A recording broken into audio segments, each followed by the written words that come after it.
Nanti akan kita elaborasi soal kontribusi Anda dalam perolehan suara pasangan Amin, terutama di basis-basis Nahdliyin, ya, karena itu diragukan, tapi nanti kita elaborasi. Saya kembali ke pertanyaan yang tadi, saya ingin elaborasi.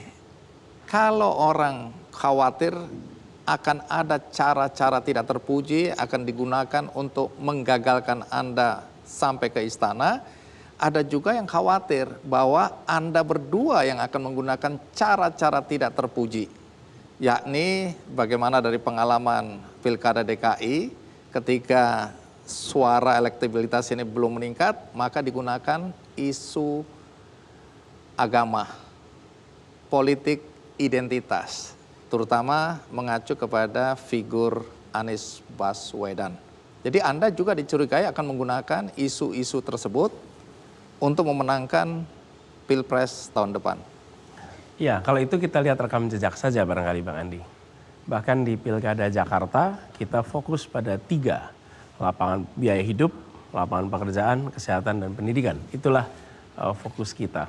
Antar pendukung Pak Basuki mengangkat isu identitas, pendukung Anies, pendukung Pak AHY, mengangkat isu identitas, antar pendukung itu terjadi.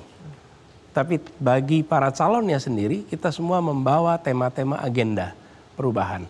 Dan itulah yang sesungguhnya kita ingin jaga. Jadi kita ingin tetap fokus kepada tema itu. Nah, ini juga yang nanti akan kita teruskan ketika di tingkat nasional.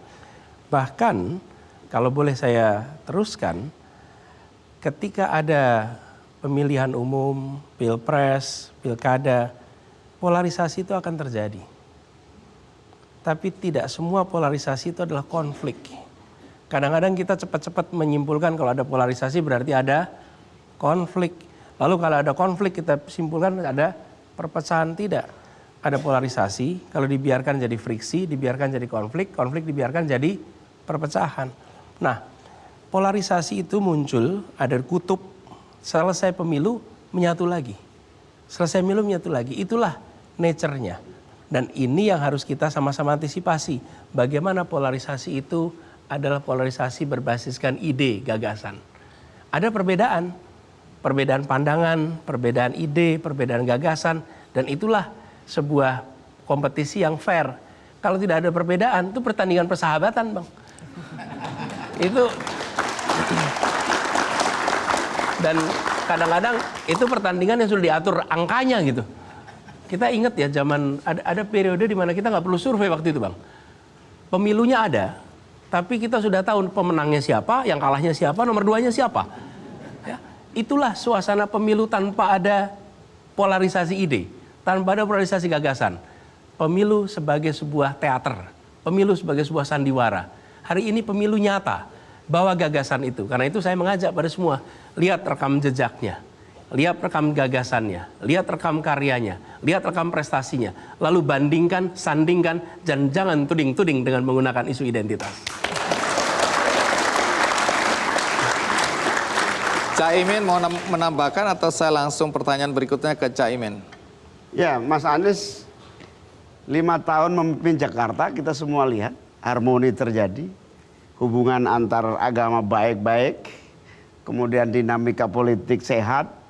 Lalu kemudian jangan-jangan yang mengelola politik identitas itu justru adalah apa yang ingin menikmati kehangatan di sosial media saja. Fakta di lapangan tidak terjadi sama sekali. Karena itu bagi saya kita jalan terus, kita buktikan kepada rakyat Indonesia bahwa kami berkoalisi untuk perubahan dan persatuan. Jelajahi cara baru mendapatkan informasi. Download Metro TV Extend sekarang.